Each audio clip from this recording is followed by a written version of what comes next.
The scent of sage stuffing and roasting turkey filled my kitchen, promising a warmth that didn't exist.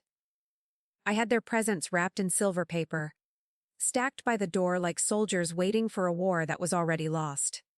Then the phone rang. It was Ethan. I expected an arrival time, but his voice was stiff. "True story, for Christmas my son said. This year we're celebrating without you." "My wife is against." I just nodded and stopped paying their rent. The next morning they were standing on my doorstep, but in that moment, only silence answered him. The line went dead before I could ask why. I stood there, clutching the receiver until my knuckles turned white against the plastic. Against. The word hung in the air, heavy and absolute. Against my cooking. Against the mother who had paid for the wedding dress she wore and the roof over their heads. I looked at the table set for 3. The cranberry sauce sat in the crystal bowl, glistening like a fresh wound. It looked less like a celebration and more like a crime scene. A cold draft swept through the hallway, chilling the sweat on my neck. The oven timer buzzed, a shrill demand that snapped me out of my paralysis. I walked over and turned the dial to off. The bird was perfect, golden and crisp, intended for a son who wouldn't be eating it. I didn't cry. Tears belonged to the woman I was 5 minutes ago, the one who believed financial support equaled love. That woman was gone. I walked past the presents. The pile of expensive electronics and designer clothes I could barely afford. I didn't kick them. I didn't burn them. I simply ignored them completely. I sat at my small kitchen table and pulled out my phone. It wasn't to call him back or to beg for an explanation. I opened my banking app. My thumb hovered over the transfers tab. For the past 6 months, on the first of every month, nearly $3,000 left my account to pay for their luxury apartment downtown. It was a standing order, reliable as the sunrise. I looked at the pending transaction scheduled for January 1st. It was a lifeline they had mistaken for a right. The screen glowed bright in the dim room. My finger trembled, but not from sadness. It was the adrenaline of pulling a trigger. I tapped, "Cancel recurring payment." The app asked me to confirm. "Are you sure?" It prompted in bold letters. I thought of Chloe's cold smile and Ethan's rehearsed rejection. "Yes," I whispered to the empty room. I pressed the button. The transaction vanished, leaving my balance unexpectedly high. I didn't send a text to warn them. I didn't scream. I just let the digital silence do the heavy lifting. They wanted distance, so I would give them the most expensive distance imaginable. I placed the phone face down on the table. Outside, snow began to fall, burying the driveway where their car wouldn't be parking today. I poured myself a glass of wine, the expensive vintage I had bought for Chloe, and took a long sip. It tasted like iron and victory. The house was quiet, but it wasn't the lonely silence I had feared. It was the heavy, charged silence of a fuse burning down. I waited for the explosion that would come when the rent was due. January arrived with a hangover of gray slush and unpaid bills. I was drinking coffee when my phone buzzed. It wasn't Ethan. It was Mr. Henderson, their landlord. His voice was polite but firm, asking about the missing transfer. I let it go to voicemail. 10 minutes later, Ethan's ringtone shattered the morning calm. He called 3 times in a row. I watched his name flash on the screen like a warning light. I didn't answer. I wasn't ready to speak, but I was ready to count. I walked into my small home office and sat at the vintage oak desk. It was cluttered with receipts I had been too afraid to tally.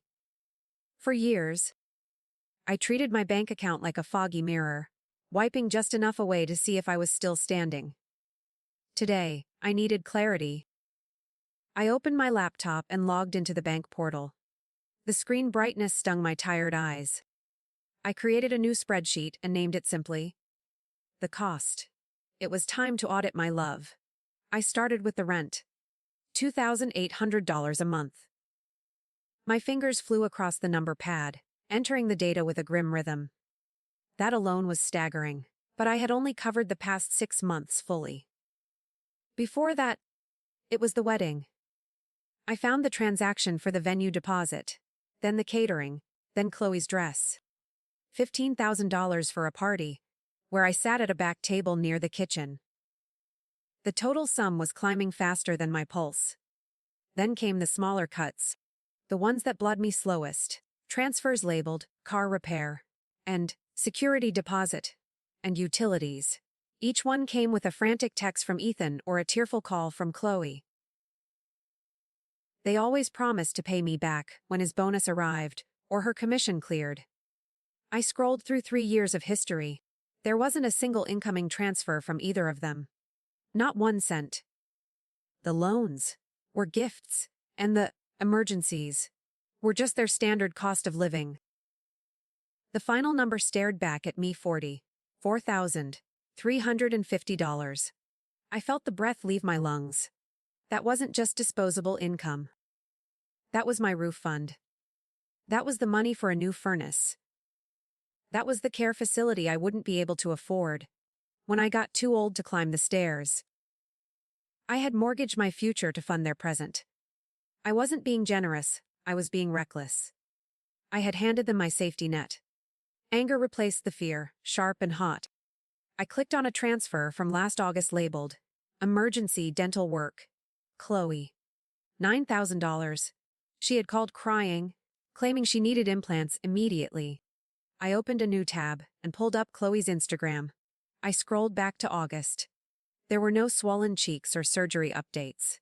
Instead, I found a photo dump captioned, Miami vibes. The dates matched perfectly. My emergency money had paid for ocean views and bottle service. I stared at the photo of Chloe holding a cocktail, her smile wide and perfect. There was no dental emergency. It was a lie so bold they didn't even bother to hide the evidence, assuming I was too trusting to look. My phone buzzed again, vibrating against the hard wood of the desk. Ethan's face appeared on the screen once more. This time, I didn't feel a pang of guilt. The numbers on the page didn't lie, even if my son did. January 10th brought a bitter wind and a silver BMW roaring into my driveway. I was watering the peace lily by the window. A small act of normalcy I clung to while my world tilted. The car door slammed, shaking the frame of the house. I watched them march up the walk. Ethan looked pale. His shoulders hunched in his wool coat, but Chloe looked like a storm front. She didn't knock. She pounded the wood with a fist that demanded entry, not permission. Riley. Chloe's voice pitched high, a sickly sweet tone that didn't reach her eyes. Thank God you are home. We've been worried sick. The bank made a terrible error with the transfer. She tried to peer through the crack, her breath puffing in the cold air. Let us in. It's freezing out here. Ethan stood behind her, shifting his weight. Mom, please. He mumbled to his boots. We just need to sort this out. I kept the chain lock tight. It wasn't an error, I said. The smile vanished from Chloe's face instantly, replaced by a sneer that looked far more natural on her. Excuse me, she snapped. You can't just stop paying. We have an agreement. You're our landlord. Practically. She stepped closer, her expensive perfume wafting through the gap, cloying and heavy. In this state, a verbal agreement to pay rent constitutes a lease. You can't evict us without notice. It's illegal. She said the word like a weapon. We know our rights, Riley. You're breaking the law. I looked past her shoulder at Ethan, who was studying the peeling paint on the porch railing. Is that what she told you? I asked him softly. That I am your landlord. I don't own your apartment, Ethan. I just pay for it. He flinched, finally looking up with wet eyes. Mom, we can't cover it this month. You know that. We need a little more time. He sounded like a child asking for allowance, not a man of 37. Please. We'll pay you back? Pay me back? I laughed, a dry sound that startled a crow from the gutter. Like you paid back the car repair. I pulled a folded piece of paper from my pocket. I had carried it all morning. A paper shield against my own weakness. I did the math, Ethan. Do you know how much I've given you in 3 years? I held the paper up to the crack. $44,350. The number hung in the frozen air. Ethan's mouth opened, but no sound came out. He blinked, processing the figure, his eyes darting from me to his wife. That can't be right, he stammered. It's just rent. Chloe grabbed his arm, her manicured nails digging into his coat sleeve. She's lying, Ethan? She's trying to manipulate you with fake numbers. Don't listen to her. She tugged him back. Away from the door, away from the truth. She's a bitter old woman who wants to ruin us because she's jealous. You are going to regret this, Chloe shrieked, her composure entirely gone. When you are sick and rotting in this house, don't call us. You are going to die alone, Riley! Do you hear me? Alone. Her voice cracked with venom. I looked at them, really looked at them, standing in the cold next to a luxury car they couldn't afford. I am already alone, I said, my voice steady. But at least now I can afford the heating bill. I shut the door and slid the deadbolt home. I sat in Margaret's office, the leather chair squeaking under my shifting weight. Margaret was my oldest friend and a retired family law attorney who still kept her license active for emergencies. This qualified. I replayed Chloe's thread about the verbal lease, while Margaret took notes on a legal pad. She used the word eviction, I said, my voice steady but thin. Margaret stopped writing and looked over her reading glasses. In this state, that is a dangerous word, Riley. It implies rights. They can argue an implied contract because of the pattern of payments. Margaret explained, tapping her pen against the desk.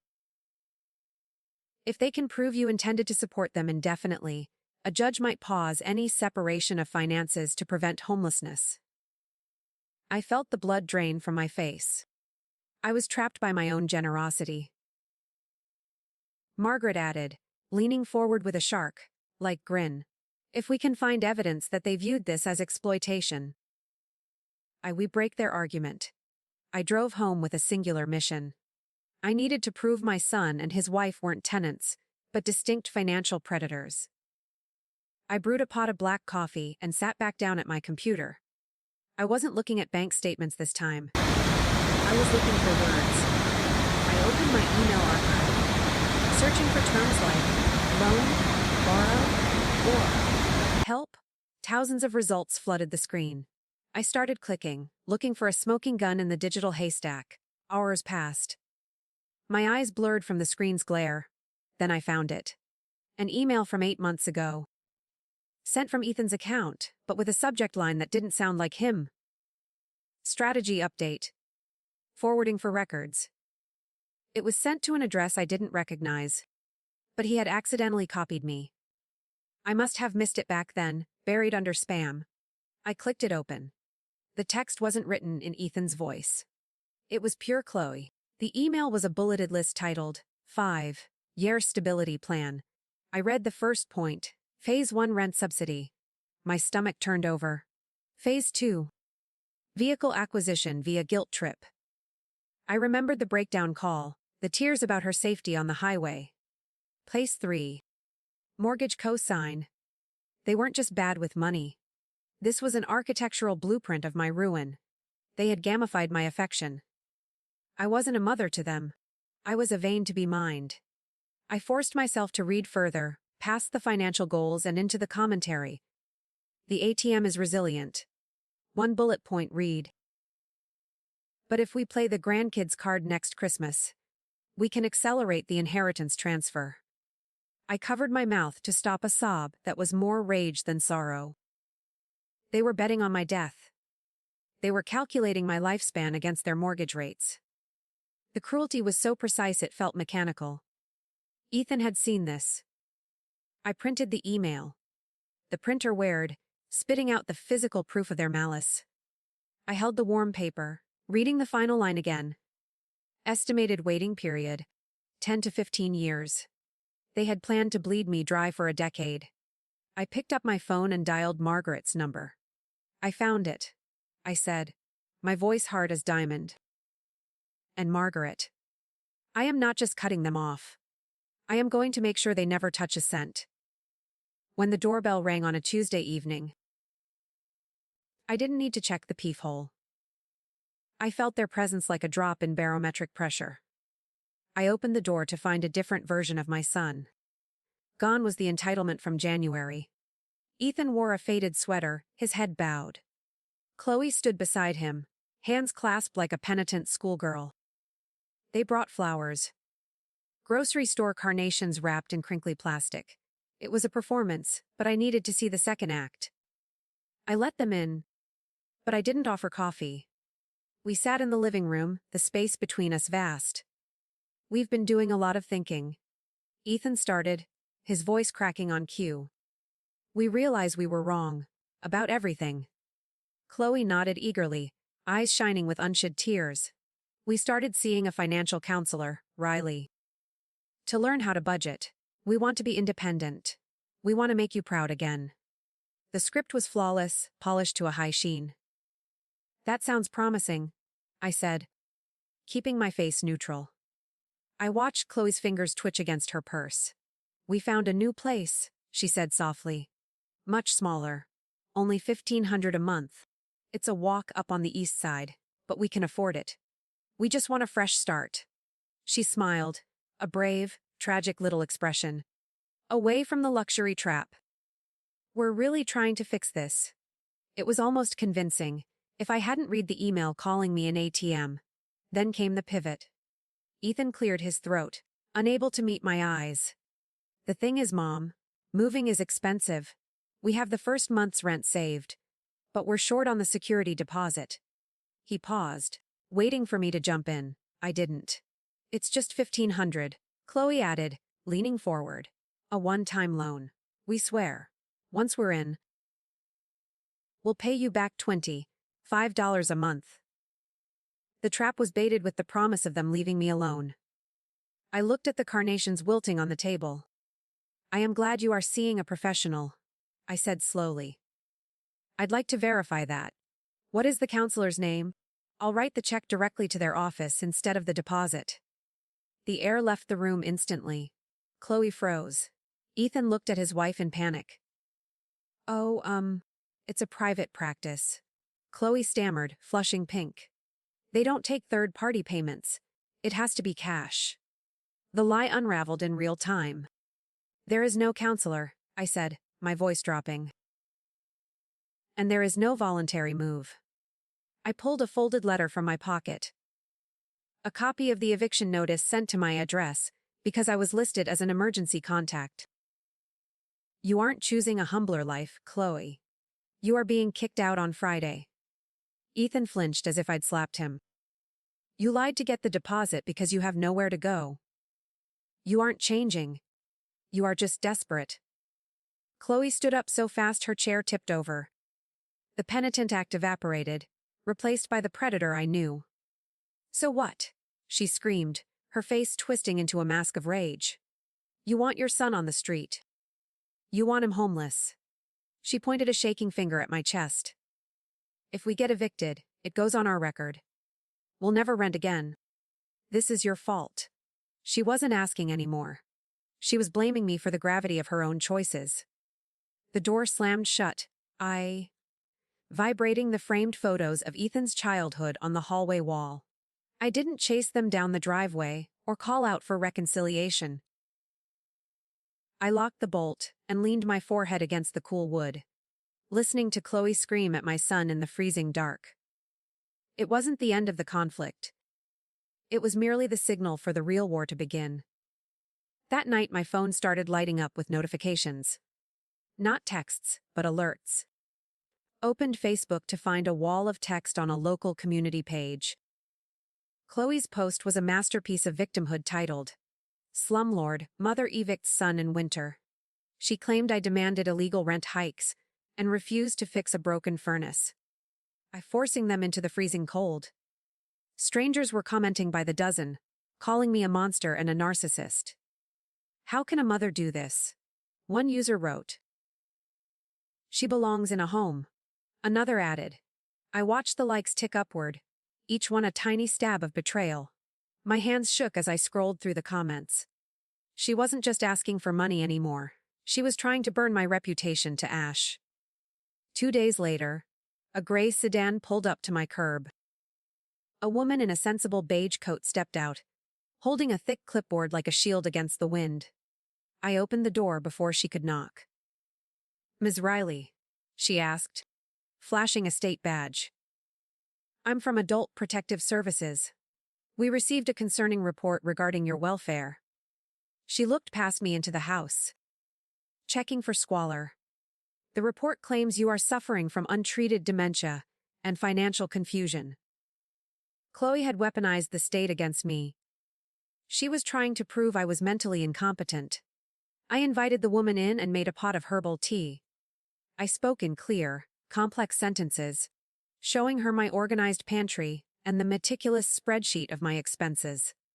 The caseworker relaxed visibly, realizing the report was bogus. "They said you were giving away large sums of money and forgetting bills," she said gently. "I stopped giving away money," I corrected her, pouring her a cup. "That's why they called you." She closed her folder, but the warning was clear. If they could prove I was slipping, they could petition for guardianship. They wanted control of the checkbook. The caseworker left, satisfied, but the mail carrier immediately replaced her. He handed me a certified envelope. It was from a lawyer I'd never heard of, printed on cheap, flimsy stationery. The letter demanded $50,000 in compensatory damages for wrongful eviction and severe emotional distress. It threatened a lawsuit that would tie up my assets for years. They were trying to frighten me into a settlement. I stared at the demand. They didn't want a relationship. They wanted to strip the copper wiring out of my life before I died. I drove to Margaret's office in a daze. I laid the letter and the printed screenshots of the Facebook post on her mahogany desk. Margaret read them, her jaw tightening with every line. "This is defamation and abusive process," she said. "But fighting it in court will drain your savings, Riley." "That is exactly what they are counting on." She looked at me with sad eyes. "We need to end this now. Do you have anything else?" "Anything that proves malice." I reached into my bag. I had the nuclear option. I pulled out a flash drive given to me by Sarah, a mutual friend who had finally seen enough of Chloe's cruelty. "These are from a private group Chloe runs," I said. Margaret plugged it in. The screen filled with screenshots. Chloe hadn't just complained, she had conspired. "If we get her declared incompetent, we can sell the house immediately." One message read, "I know a doctor who will sign the papers for a fee." Read another, it wasn't just greed. It was a conspiracy to commit fraud. Margaret clicked through the images, her face paling. There were links to a state-run facility downtown, one known for overcrowding and severe neglect. "We put her here." Chloe had typed under the link. "It's cheap. That leaves more equity for us." They weren't planning to care for me. They were planning to warehouse me to access my retirement funds faster. I felt a coldness that had nothing to do with the winter air. This was the woman sleeping next to my son. And Ethan was letting it happen. "Riley," Margaret said, her voice serious. "If we use these, there is no going back. This is criminal intent. Chloe could go to jail. Ethan could be implicated as an accessory." She looked at me, waiting for the mother in me to flinch. I thought of the turkey in the trash. I thought of the eviction notice. I thought of the nursing home brochure Chloe had bookmarked. "He made his choice," I said. "Now I am making mine." I pushed the drive toward her. "Burn them down." Margaret began typing immediately, the mechanical keys clacking like gunfire in the quiet office. We weren't just filing a defense. We were filing for a restraining order and forwarding the evidence to the district attorney. I watched her work, feeling a strange lightness. The fear was gone, replaced by a terrible clarity. I wasn't fighting for my money anymore. I was fighting for my life. I walked out into the parking lot. The sun was setting, casting long, sharp shadows. The war was over. The execution was about to begin. The conference room smelled of lemon polish and stale anxiety, a scent I would forever associate with the end of my son's marriage. Margaret sat beside me, arranging her files with the precision of a surgeon, preparing to amputate a gangrenous limb. I stared at the glass pitcher of water in the center of the mahogany table, watching condensation slide down the side like the tears I refused to shed. The door opened precisely at 10. Chloe walked in first, wearing a tailored navy suit that probably cost my entire heating budget for the winter. Ethan followed her, looking gray and diminished, like a shadow dragged along by its owner. They sat opposite us, the distance across the table feeling like a canyon. Chloe smiled, but it didn't reach her eyes. It was the smile of a predator who thought the trap was already sprung. "Let's make this quick," she said, placing her palms flat on the table. "We're willing to drop the lawsuit for emotional distress if Riley signs over the deed to the house today." She paused for effect, glancing at Ethan, who stared at his hands. "We'll allow her to live there, of course," Chloe continued, her voice dripping with false magnanimity. "As a tenant, managed by us. It's for her own protection since she is clearly confused." The audacity took my breath away. She didn't just want the money, she wanted to become my landlord. She wanted to invert the power dynamic completely and control my final years. Margaret didn't blink or look angry. She simply slid a single black folder across the polished wood. "We aren't here to negotiate a surrender, Chloe," Margaret said, her voice dropping. "We are here to offer you a choice between a quiet divorce or a public felony trial." Margaret stated calmly. Chloe laughed, a brittle sound that echoed off the bare walls. "You are bluffing," she scoffed. "You have nothing but the rantings of a bitter old woman." Margaret nodded to the folder. "Open it." Ethan reached for it instinctively, but Chloe slapped his hand away. She opened it herself. I watched her eyes scan the first page. The color drained from her face so fast it looked like a magic trick. "What is that?" Ethan asked, his voice trembling as he looked at his wife's pale face. "It's nothing," Chloe hissed, pressing her hand down on the cover to hide the text. "Just fake nonsense they typed up to scare us." Margaret leaned forward, her eyes hard as flint. "It is a notarized transcript of a group chat between you and a corrupted medical practitioner, Chloe. Read page 4. Ethan looked at his wife, seeing the real fear in her eyes for the first time. He pulled the folder from under her hand. I watched my son's face crumble as he read the messages. He read the lines where Chloe called him a useful idiot and detailed the plan to declare me incompetent. He read the section about the state facility, the one with the health code violations, where she planned to dump me to save money. "You were going to put her in Shady Acres," he whispered, looking up at Chloe with horror. "That place was on the news for patient abuse. You told me we were looking for assisted living." Chloe's mouth opened and closed silently.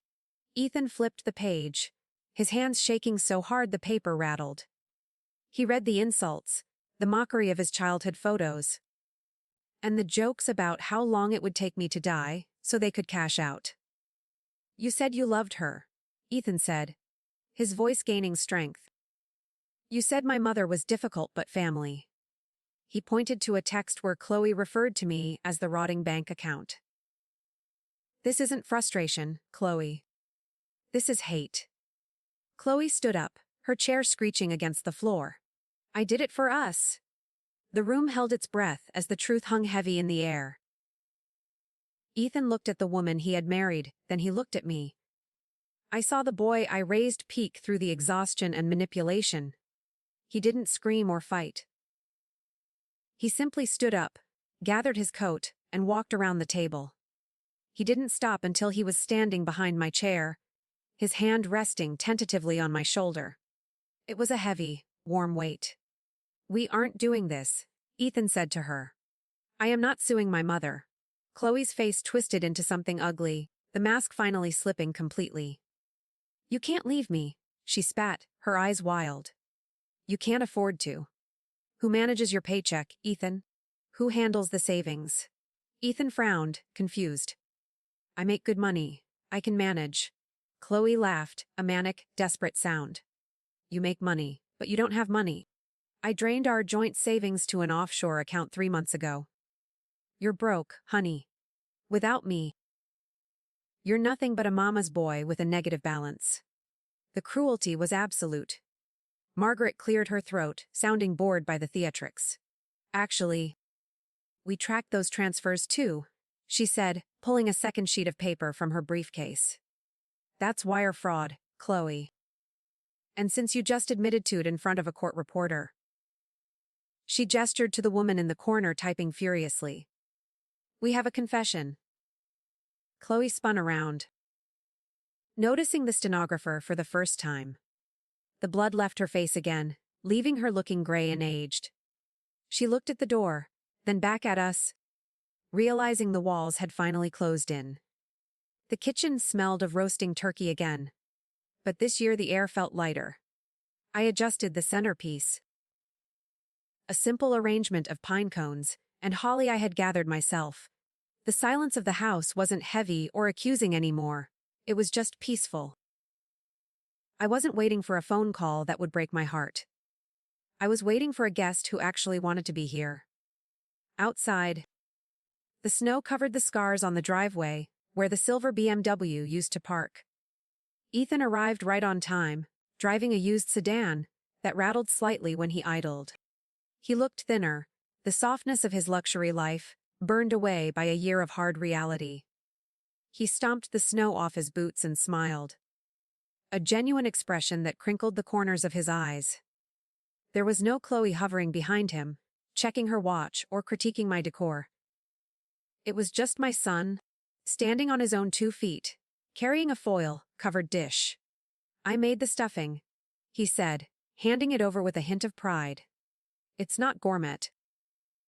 But I followed Grandma's recipe. We sat by the tree, which was smaller this year, but decorated with ornaments that held memories instead of price tags. He handed me a small box wrapped in brown paper. Inside lay a knitted wool scarf. It wasn't designer. It was rough and warm. I saved for a few months for the yarn. He admitted quietly.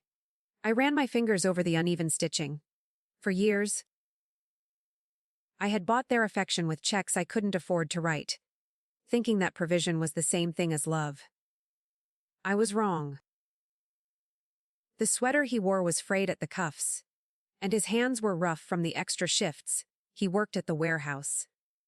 But this gift, bought with his own sweat and effort, was the most valuable thing he had ever given me.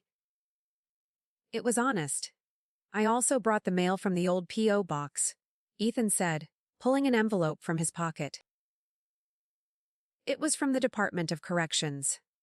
Chloe was serving weekends and community service for the fraud, a plea deal that kept her out of prison, but destroyed her career. Opened the envelope. Inside was a cashier's check for $25.